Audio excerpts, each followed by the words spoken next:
휴전 만료일인 4월 21일이 불과 닷새 앞으로 다가오면서 49일간 이어졌던 기나긴 전쟁의 끝을 바라는 시장의 기대감이 그야말로 최고조에 달하고 있습니다. 이러한 팽팽한 긴장감과 희망이 뒤섞인 분위기를 증명하듯 어제 코스피 지수는 심리적 저항선이었던 6천선을 가뿐히 넘어 마침내 6,191선에 안착하는 강력한 모습을 보여주었습니다. 특히 주목해야 할 점은 시장의 방향성을 결정짓는 가장 중요한 주체인 외국인 투자자들이 무려 8주 만에 처음으로 이틀 연속 순매수 기조를 이어갔다는 사실입니다. 그 규모만 해도 이틀간 5,525억 원에 달하는 막대한 자금으로 이는 단순한 기술적 반등을 넘어선 의미 있는 베팅이 시작되었음을 시사합니다. 이번 종전 기대감이 막연한 희망 회로가 아닌 실제 자금의 이동으로 증명되고 있다는 가장 강력한 신호로 읽히는 대목입니다. 이러한 긍정적인 분위기 속에서도 유독 뜨겁게 타오르는 섹터가 있습니다. 바로 건설주입니다. 전쟁 리스크가 거치고 중동 지역에 44조 원 규모에 달하는 프로젝트들이 재개될 것이라는 기대감 하나만으로 불과 한 달 만에 관련 종목들이 평균 32%나 폭등하는 기염을 토했습니다. 동시에 삼성전자와 SK하이닉스를 필두로 한 반도체 대형주에도 뭉칫돈이 유입되는 현상이 뚜렷하게 관찰되고 있습니다. 물론 전쟁이 끝난다는 소식은 그 자체로 엄청난 지정학적 불확실성의 해소를 의미하는 만큼 분명한 호재입니다. 하지만 단순히 전쟁이 끝난다는 사실 하나만으로는 지금 시장에서 벌어지고 있는 자금의 극단적인 쏠림 현상, 즉 어떤 섹터는 폭발적으로 오르고 어떤 섹터는 잠잠한 이 선별적인 움직임을 모두 설명하기에는 어딘가 부족해 보입니다. 시장은 정말 평화라는 재료 하나만 보고 이렇게 뜨겁게 반응하는 걸까요? 아니면 시장은 뉴스가 아니라 기대를 거래한다는 격언처럼 이 종전이라는 이벤트 뒤에 가려진 훨씬 더 거대한 변화의 서막을 먼저 읽어내고 있는 걸까요? 시장의 관심은 이미 종전이라는 사건 그 자체보다 전쟁의 포연이 거친 후 트럼프 대통령이 펼쳐 보일 경제 정책이라는 더 큰 그림으로 빠르게 이동하고 있습니다. 사실 트럼프 대통령에게 지금 가장 중요한 과제는 군사적 승리가 아니라 2년 뒤인 2026년 11월 중간 선거에서의 압도적인 승리입니다. 하지만 현재 그의 국정 지지율은 39%에서 43% 사이를 불안하게 오가고 있고 이란 공습에 대한 지지 여론 역시 27%에 불과한 상황입니다. 여기에 전쟁 장기화로 인한 유가 급등과 공급망 불안에 지친 재계의 압박, 또한 날이 갈수록 거세지고 있습니다. 이런 상황에서 외교적 성과만으로는 표심을 얻기 어렵다는 것을 산전수전 다 겪은 트럼프 스스로가 누구보다 잘 알고 있습니다. 결국 국민들의 지갑 사정에 직접적인 영향을 미치는 가시적인 경제 성과를 반드시 만들어내야만 하는 절체절명의 과제를 안고 있는 셈입니다. 바로 이 지점에서 우리는 종전을 완전히 새로운 시각으로 바라봐야 합니다. 즉, 종전은 화려한 외교적 피날레가 아니라 그동안 전쟁이라는 족쇄에 묶여있던 강력한 경제정책 드라이브를 걸기 위한 신호탄에 불과하다는 것입니다. 영리한 투자자들은 이미 이 점을 간파하고 있습니다. 지금 시장에 유입되는 거대한 자금은 종전 그 자체를 거래하는 것이 아니라 전쟁이라는 불확실성이 제거된 이후 트럼프가 자신의 정치적 생명을 걸고 추진할 후속 정책의 가장 큰 수혜 산업이 어디인지를 선점하기 위해 발빠르게 움직이고 있는 것입니다. 그렇다면 트럼프가 꺼내들 첫 번째 카드는 무엇일까요? 바로 시장의 예상을 뛰어넘는 강력하고 파격적인 감세 법안입니다. 이미 OBBBA Operation Back to Back Boom Act라는 이름까지 붙여놓은 이 계획의 핵심은 2025년 말이면 효력이 다하는 기존의 TCJA 감세법을 단순히 연장하는 수준을 넘어 훨씬 더 공격적으로 기업과 가게의 세금 부담을 줄여주는 데 있습니다. 만약 이 법안이 연장되지 않는다면 미국 가게는 연간 평균 $1,300의 세금을 더 내야 하는 상황에 직면하기에 감세는 선택이 아닌 필수가 되었습니다. 특히 법인세를 현행 21%에서 무려 15%까지 끌어내리겠다는 계획은 그야말로 파격적입니다. 과거 S&P 500 기업들이 비슷한 수준의 감세 혜택만으로 연간 $1,290억, 우리 돈으로 약 190조 원에 달하는 천문학적인 세금을 아꼈다는 점을 생각해보면 그 파급력을 짐작할 수 있습니다. 이는 단순히 기업의 순이익을 늘려주는 차원을 넘어 미국 제조업 부흥이라는 거대한 그림을 완성하는 핵심 퍼즐 조각이 됩니다. 해외보다 미국 본토에 공장을 짓고 설비 투자를 늘리는 것이 압도적으로 유리해지는 구조를 만들어 글로벌 공급망을 미국 중심으로 재편하겠다는 원대한 구상입니다.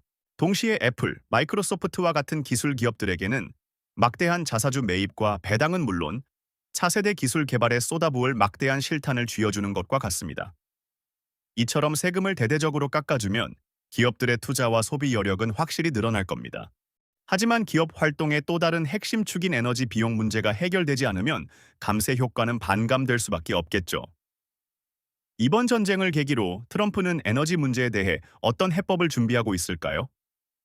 이번 전쟁은 전 세계 원유 물동량의 20%가 통과하는 생명선, 호르무즈 해협의 봉쇄, 리스크가 언제든 현실이 될 수 있는 실존적 위협임을 모두에게 각인시키는 결정적 계기가 되었습니다. 이 지정학적 불안감의 증폭은 역설적으로 트럼프에게 기존의 친환경 에너지 전환 정책과는 완전히 결이 다른 화석연료와 원자력을 양날개로 삼는 강력한 미국 에너지 자립 정책을 밀어붙일 최고의 명분을 손에 쥐어주었습니다. 그의 구상은 명확합니다. 셰일가스와 원유 생산에 대한 환경 규제를 대폭 완화하여 생산량을 극대화하고 동시에 날씨와 상관없이 24시간 안정적인 기저 전력 확보를 위해 차세대 원자력 발전을 적극 장려하는 방향에 맞춰져 있습니다. 이는 쉐브론이나 엑슨모빌 같은 전통적인 에너지 기업들에게 새로운 황금기가 열릴 수 있음을 의미합니다. 하지만 우리는 여기서 한 걸음 더 나아가야 합니다. 에너지 자립은 단순히 땅에서 기름을 많이 파내는 것에서 끝나지 않습니다. 생산된 에너지를 미국 전역에 안정적으로 공급할 강력하고 현대화된 전력망 인프라가 필수적이며 바로 이 지점에서 새로운 기회가 열립니다. 차세대 소형 모듈 원전 SMR 기술을 선도하는 두산에너빌리티나 노후화된 미국의 전력망을 교체하고 확장하는 데 핵심적인 변압기 등을 공급할 LS 일렉트릭, HD 현대일렉트릭 같은 전력기기 기업들이 단기 테마가 아닌 구조적인 수혜를 입을 것이라는 전망이 힘을 얻는 이유입니다. JP모건의 제이미 다이먼 회장 역시 폭스 비즈니스와의 인터뷰에서 단기적인 유가 충격에 일희일비할 것이 아니라 이번 사태를 계기로 미국이 에너지 패권을 완성하는 장기적인 전략적 기회에 주목해야 한다고 강조한 바 있습니다. 감세로 기업의 이익을 늘리고 에너지 자립으로 비용을 통제했다면 이제 정부가 직접 막대한 돈을 쏟아부어 시장을 창출하는 세 번째 카드는 무엇일까요? 트럼프의 세 번째 카드는 바로 역대급 국방 예산 집행입니다.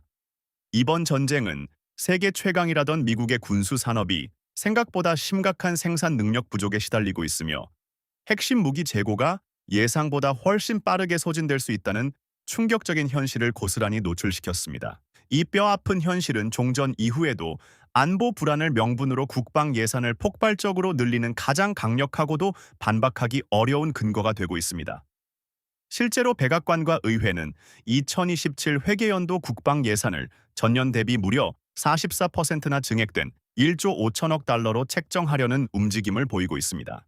이는 단순히 소모된 무기를 채워 넣는 수준의 땜질식 처방이 아니라 미국의 방위산업 생태계 자체를 근본적으로 강화하고 현대화하려는 거대한 계획의 시작을 의미합니다. 여기에 트럼프 행정부가 동맹국들을 향해 방위비 증액을 그 어느 때보다 강하게 압박하는 기조와 맞물리면서 이 거대한 수요의 일부는 자연스럽게 기술력과 가격 경쟁력을 갖춘 외부 파트너에게 흘러나올 수밖에 없습니다.